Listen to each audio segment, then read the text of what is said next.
मागील 2 आठवड्यापासून ठाणे शहरातील महत्त्वाच्या असलेल्या भिवंडी-नाशिक हायवे आणि घोडबंदर रस्त्यावर मोठ्या प्रमाणात वाहतूक कोंडी होताना दिसून येते। याच पार्श्वभूमीवर ठाणे महापालिकेचे आयुक्त सौरभ राव, जिल्हाधिकारी अशोक शिणगारे, वाहतूक पोलीस उपायुक्त विनयकुमार राठोड, सहाय्यक पोलीस आयुक्त ज्ञानेश्वर चव्हाण आणि MMRDA, PWD आणि मेट्रोचे अधिकाऱ्यांनी आज पाहणी दौरा केला। दरम्यान सुरू असलेली कामं तातडीने पूर्ण करावीत, तसंच रस्त्यावर पडलेले खड्डे देखील त्वरित बुजवावेत, असे आदेश आयुक्तांनी दिलेत। यावेळी त्यांनी कोणता रस्ता कोणतं प्राधिकरण बनवत आहे या संदर्भात देखील फलक लावणार असल्याची माहिती दिली। पुढील 3 ते 4 दिवसात वाहतुकीचं नियोजन करून आधुनिक मास्टिक पद्धतीनं सगळे खड्डे बुजवणार असल्याचं ज्ञानेश्वर चव्हाण यांनी सांगितले। त्यामुळे आता तरी नागरिकांना दिलासा मिळणार का, असा प्रश्न सर्वसामान्य नागरिकांकडून विचारण्यात येतोय।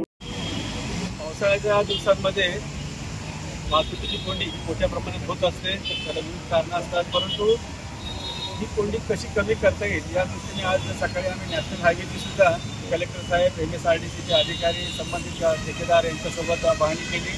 आता माननीय आयुक्त साहेबांसमवेत आणि त्यांच्या टीमसोबत सुद्धा पाहणी केलेली आहे आणि जिथे शक्य आहे तिथे ओपनिंग देऊन किंवा जिथे खड्डे आहेत त्याची त्वरित ते फिलिंग करून एकमेकांच्या सतत संपर्कात राहून आणि ज्या काही कुठे मास्टिक करायचं आहे, इतर काही कामं आहेत त्यासाठी जे लागणारे तात्पुरतं डायव्हर्जन आहे त्या अनुषंगाने आमची चर्चा झालेली आहे आणि त्या दृष्टीने एक टीमवर्क म्हणून आम्ही हे करत आहोत। नागरिकांना कमीत कमी असुविधा व्हावी या दृष्टीने आम्ही सर्वच पोलीस आयुक्ताला त्यात अलर्ट आहोत आणि कॉर्पोरेशनचा आहे आणि जिल्हाधिकारी व इतर प्रशासकीय विभागांचाही समन्वय चांगला असल्यामुळे नक्कीच या पावसाळ्यामध्ये लोकांना होणारा जो त्रास आहे तो कमी करण्याचा आम्हाला यश येईल आणि त्यासाठी आम्ही पूर्ण आमची एनर्जी आहे ती वापरत आहोत। तर किती कालावधी लागणार आहे या सगळ्या कामासाठी आणि प्रचंड ट्रॅफिक होणार आहे, त्यासाठी काय उपाय? आता नाशिक हायवेवर जे दोन्ही बाजूला किमान 5-5 पॉईंट असे आहेत तिथे जवळपास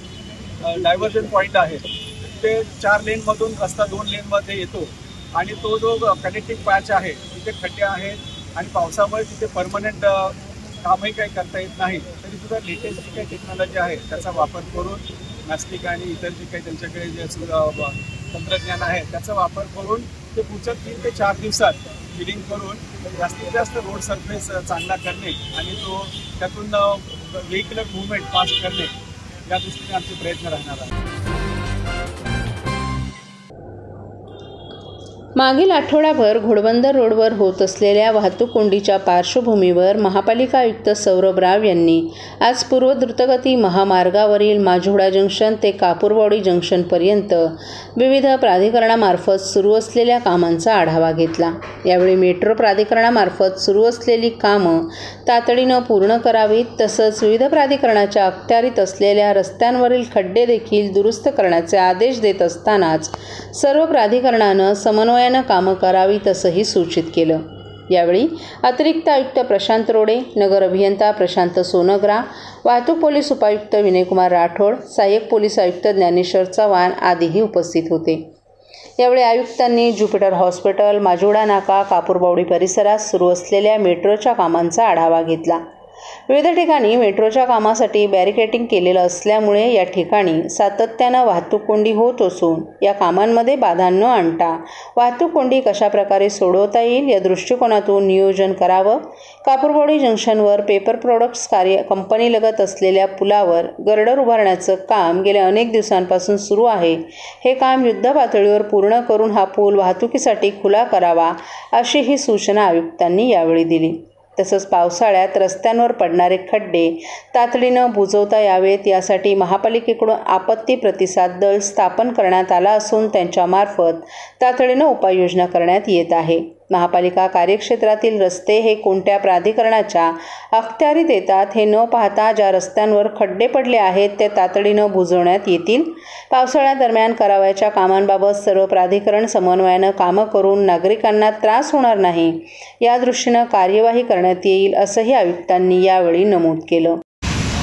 ठाणे सिटीमध्ये वाहतूकला सुरळीत करण्यासाठी माननीय मुख्यमंत्री महोदय फारच संवेदनशील आहे आणि त्यांचा खूप बारीक लक्ष आहे या विषयाबद्दल। म्हणून ठाणे महानगरपालिका आणि पोलीस डिपार्टमेंट फार क्लोज कोऑर्डिनेशन करून समन्वयाची भूमिका घेऊन वाहतूक कोंडी जिथे जिथे होत आहे ते कुठल्याही कारणामुळे असो त्याचं निराकरण करण्याचा प्रयत्न करत आहे. आणि यामध्ये आपण वेगवेगळे स्पॉट्स आयडेंटिफाय केले आहेत, जिथे बॉटलनेक होतो, जिथे वाहतूक कोंडी होते, तिथे आपण शॉर्ट टर्म लॉंग टर्म काय स्टेप्स घेऊ शकतो. यामध्ये MMRDA, MSRDC, नॅशनल हायवे, मेट्रोचं काम, हे बरेचसे एजन्सीचं काम चालू आहे. त्यांचे कामाला बंद न पाडता आपण वाहतूक कोंडी कसे आपण सोडवू शकतो हा प्रयत्न आमचा आहे. आणि याच्या अनुषंगाने वेगवेगळे जे लोकेशन्स आहेत जिथे कंजेशन झालेलं आहे तिथे आपण संयुक्त पाहणी करतो. तिथे काही ट्रॅफिक डायव्हर्जनचा विषय आहे, काही लोकेशनवर सिग्नल आणि ब्लिंकर्स बसवण्याची गोष्ट आहे, काही लोकेशनवर रस्ते नादुरुस्त आहेत किंवा खड्डे पडले आहेत त्याला इमिडिएटली दुरुस्त करण्याची आवश्यकता आहे. तर या सर्व बाबींवर आपण एकत्रित काम करत आहोत. वृत्तपत्र विक्रेत्यांसाठी स्वतंत्र वृत्तपत्र विक्रेता कल्याणकारी मंडळ लवकरच कार्यान्वित करू असं आश्वासन राज्याचे मुख्यमंत्री एकनाथ शिंदे यांनी दिले. यावेळी आमदार संजय केळकरही उपस्थित होते. विधानसभेमध्ये आमदार केळकर यांच्या प्रश्नावर बोलताना मुख्यमंत्री एकनाथ शिंदे यांनी वृत्तपत्र विक्रेत्यांसाठी कल्याणकारी मंडळ करण्याची घोषणा केली. त्याबद्दल महाराष्ट्र राज्य वृत्तपत्र विक्रेता संघटनेच्या वतीनं विधानभवनामध्ये मुख्यमंत्री एकनाथ शिंदे आणि आमदार केळकर यांचा सत्कार करण्यात आला. विधानसभेत केलेल्या घोषणेप्रमाणे हे कल्याणकारी मंडळ लवकरच कार्यान्वित करावं अशी मागणी करण्यात आली. आमदार संजय केळकर यांच्या नेतृत्वाखाली महाराष्ट्र राज्य वृत्तपत्र विक्रेता संघटनेचे अध्यक्ष सुनील पाटणकर, कार्याध्यक्ष बालाजी पवार, सरचिटणीस विकास सूर्यवंशी, कोषाध्यक्ष राजेंद्र टिकार, व्यवस्थापन समिती सदस्य दत्तात्रय घाडगे, संजय पावसे, गोपाळ चौधरी यांच्या शिष्टमंडळानं मुख्यमंत्री एकनाथ शिंदे यांच्याशी चर्चा केली. आपण अनेक दिवस मागणी करत आहात. आमदार केळकर यांनी अनेकदा हा प्रश्न विधानसभेत मांडला असून लवकरच अगदी विधानसभा निवडणुकीपूर्वी वृत्तपत्र विक्रेत्यांसाठी कल्याणकारी मंडळ कार्यान्वित करू असं एकनाथ शिंदे यांनी सांगितलं. तर संजय केळकर यांनी यावेळी महाराष्ट्र राज्य वृत्तपत्र विक्रेता संघटना या राज्यातील वृत्तपत्र विक्रेत्यांची एकमेव शिखर संघटना असून या संघटनेच्या माध्यमातून गेली 15 वर्ष वृत्तपत्र विक्री यांच्यासाठी कल्याणकारी मंडळ करावं अशी मागणी करण्यात येत आहे. आपण अधिवेशनात याबाबत घोषणा केली आहे, तरी आपण केलेल्या घोषणेची पूर्तता करावी. वृत्तपत्र विक्रेत्यांसाठी स्वतंत्र कल्याणकारी मंडळ कार्यान्वित करावं असं त्यांनी सांगितलं. तर अभ्यास समितीनं सुचवल्याप्रमाणे वृत्तपत्र विक्रेत्यांच्या मुलांना शैक्षणिक सवलती मिळाव्यात, शिष्यवृत्ती मिळावी, वृत्तपत्र विक्रेत्यांच्या मुलांना उच्च शिक्षणात सवलती मिळाव्यात, वृत्तपत्र विक्रेत्यांसाठी आरोग्याच्या खर्चाबाबत मदत मिळावी, उतार वयात वृत्तपत्र विक्रेत्यांना निवृत्ती वेतन मिळावं, वृत्तपत्र विक्रेत्यांना घर बांधणीसाठी जागा आणि निधी मिळावा यांसह विविध योजनांचा सहभाग वृत्तपत्र विक्रेता कल्याणकारी मंडळामार्फत करावा असं पाटणकर यांनी सांगितलं. तशीच शिफारस संघटनेनं अभ्यास समितीच्या माध्यमातून सरकारकडे केली असून सरकारनं या अभ्यास समितीच्या अहवालाचा स्वीकार करून वृत्तपत्र विक्रेत्यांसाठी तात्काळ स्वतंत्र कल्याणकारी मंडळ गठीत करावं. कार्याध्यक्ष बालाजी पवार, सरचिटणीस विकास सूर्यवंशी यांनी वृत्तपत्र विक्रेत्यांची स्थिती आणि कल्याणकारी मंडळाची गरज याबाबत निवेदन देण्यात आलं.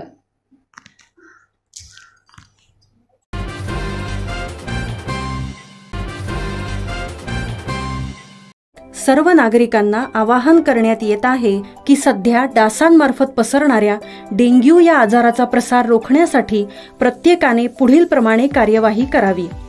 डेंग्यू आजार एडिस इजिप्ती हा डास चावल्याने होतो. या डासांची पैदास साचलेल्या किंवा साचवलेल्या स्वच्छ पाण्यामध्ये होते. 8 दिवसांपेक्षा जास्त दिवस पाणी उघडे व साचून राहिल्यास त्यात डास अंडी घालतात. अंड्यांच्या अळ्या तयार होऊन पुढे डास तयार होतात. यासाठी आपल्या घरातील पाणी साठे उदाहरणार्थ बॅरल्स, पिंपे, टाक्या, हौद, रांजणे इत्यादी दर आठवड्याला रिकामे करून घासून पुसून कोरडे करून पुन्हा भरावे. 1 दिवस कोरडा दिवस म्हणून पाळावा. पाणी साठ्यांना घट्ट झाकणे बसवावीत किंवा जुनी साडी, चादर, धोतर यांनी बांधून झाकून ठेवावीत, म्हणजे डास त्यात जाऊन अंडी घालणार नाहीत. घराच्या गच्चीवर, आजूबाजूला, अंगणात कोठेही पाणी साचू देऊ नये. भंगार सामान उघड्यावर टाकू नये. उदाहरणार्थ टायर्स, प्लास्टिक सामान, कुंड्या, टाकाऊ वस्तू इत्यादी. अशा सामानात पावसाचे पाणी साठून त्यात डेंग्यूच्या डासांची पैदास होते. घरातील कूलर्स, फ्रीजच्या पाठीमागील ट्रे हे देखील वेळोवेळी कोरडे करावेत. लक्षात ठेवा, नुसत्या फवारणीने डास घनता कमी होत नाही, तर त्यासाठी डास पैदास ठिकाणे नष्ट करणे ही आपल्या सर्वांची जबाबदारी आहे. कोणताही ताप अंगावर न काढता जवळच्या शासकीय रुग्णालयात मोफत औषधोपचार घ्या. अशा प्रकारे नागरिकांनी सहकार्य केल्यास डेंग्यूचा प्रसार रोखणे सहज शक्य आहे.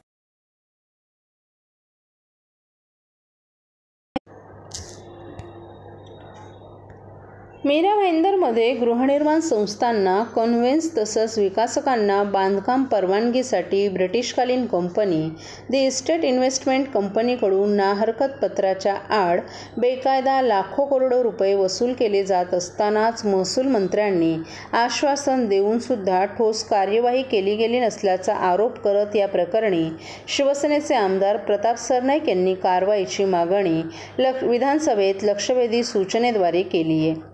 मीरा भाईंदर शहरातील जवळपास 9,000 एकर जमीन तत्कालीन जिल्हाधिकारी झेंडे यांनी 2008मध्ये बेकायदेशीरपणे the estate investment company private लिमिटेडच्या नावे केली. यामध्ये अनेक लोकांच्या स्वमालकीच्या आणि सरकारी जमिनीचाही समावेश आहे.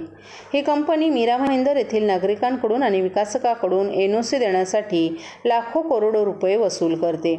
येथील जमिनींचा खरेदी विक्री व्यवहार आणि गृहनिर्माण सोसायट्यांचा पुनर्विकास करायचा असेल तर महसूल विभागाकडून या कंपनीची NOC मागितली जाते. कंपनीच्या NOC शिवाय कोणताही व्यवहार केला जात नाही. त्यामुळे स्वातंत्र्यानंतरही मीरा भाईंदर शहर अद्याप लगानपासून स्वतंत्र न झाल्यानं स्थानिक नागरिक, जमीनधारक यांच्यात तीव्र संतापाची आणि असुरक्षिततेची भावना आहे. उक्त प्रकरणी स्थानिक नागरिकांसह सर्वपक्षीय लोकप्रतिनिधींनी शासनाकडे केलेल्या तक्रारी आणि या कंपनीच्या वसुलीपासून मुक्त करण्याची आणि दोषींवर कठोर कारवाई करण्याची होत असल्याची मागणी अजूनही गांभीर्यानं घेतली जात नाही. डिसेंबर 2023मध्ये विधानसभेत हा मुद्दा आला असता महसूल मंत्र्यांनी याबाबत तातडीनं चौकशी करून योग्य ती कार्यवाही करण्यात येईल असं सभागृहात आश्वासन दिलं होतं. तथापि अद्याप या प्रकरणी कोणतीच ठोस कार्यवाही होत नाही. परिणामी नागरिकांमध्ये शासनाप्रती निर्माण झालेली नैराश्याची आणि असंतोषाची भावना पाहता शासनानं तातडीनं इस्टेट इन्व्हेस्टमेंट कंपनीबाबत ठोस निर्णयात्मक कार्यवाही करण्याची आवश्यकता असल्याचं आमदार सरनाईक यांनी म्हटले.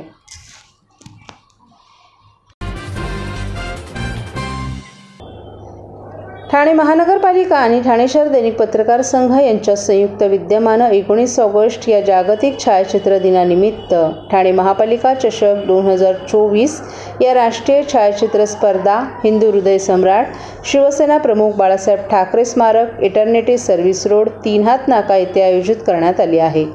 या स्पर्धेत जास्तीत जास्त छायाचित्रकारांनी तसंच नागरिकांनी सहभागी व्हावं असं आवाहन पालिका आयुक्त सौरभ राव यांनी एका पत्रकार परिषदेत केले.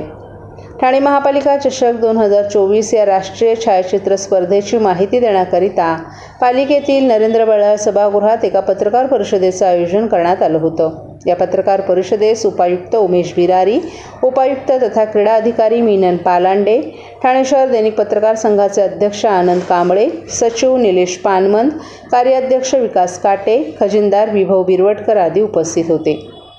या स्पर्धेसाठी जिल्हा, राज्य आणि राष्ट्रीय स्तरावरून प्राप्त होणाऱ्या छायाचित्रांचे नामवंत चित्रकारांकडून परीक्षण करण्यात येणार असून स्पर्धेतील विजेत्या आणि छायाचित्रांचं प्रदर्शन 17 ते 20 ऑगस्ट या कालावधीत भरवण्यात येणार असल्याची माहिती पालिका आयुक्त सौरभ राव यांनी यावेळी दिली. गेल्या वर्षी 5,600 छायाचित्रकारांनी आपला सहभाग या स्पर्धेत नोंदवला असल्याचं आयुक्तांनी नमूद केलं. राष्ट्रीय स्तरावरील स्पर्धेसाठी जिल्हा, राज्य आणि राष्ट्रीय असे 3 स्तर ठेवण्यात आलेत. राष्ट्रीय स्तरावरील स्पर्धेसाठी performing art festival, wild life आणि राज्यस्तरावरील स्पर्धेसाठी wedding, news photo, photo features तर जिल्हा स्तरावरील स्पर्धेसाठी ठाणे 24 मॉन्सून हे विषय ठेवण्यात आले आहेत. तसंच महाविद्यालयीन तरुण-तरुणींसाठी रिफ्लेक्शन हा विषय ठेवण्यात आला आहे. तर यावर्षी महापालिका अधिकारी, कर्मचारी आणि खास ज्येष्ठ नागरिकांसाठी ही स्पर्धा ठेवण्यात आली असून या स्पर्धेसाठी डेली लाईफ हा विषय ठेवण्यात आला आहे.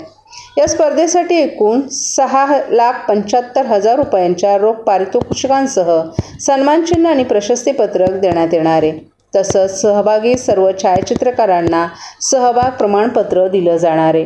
राष्ट्रीय स्तरावरील स्पर्धेसाठी 3 विषय असून तिन्ही विषयांसाठी प्रथम क्रमांकाचं प्रत्येकी 50,000, द्वितीय क्रमांकासाठी प्रत्येकी 25,000, तर तृतीय क्रमांकासाठी प्रत्येकी 15,000 आणि चौथं आणि पाचवं पारितोषिक प्रत्येकी 3,000 रुपये ठेवण्यात आलं आहे.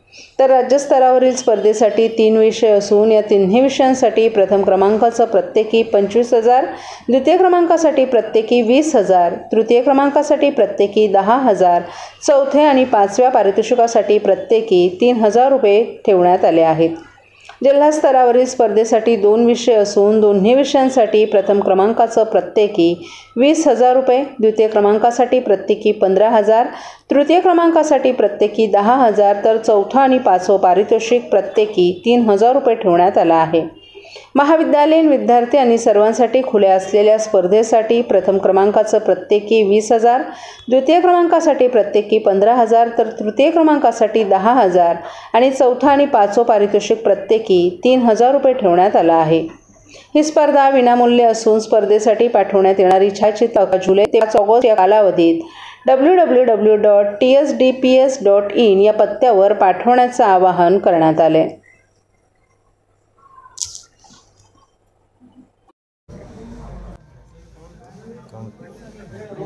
हाँ मनोज, हाँ रोल रोल.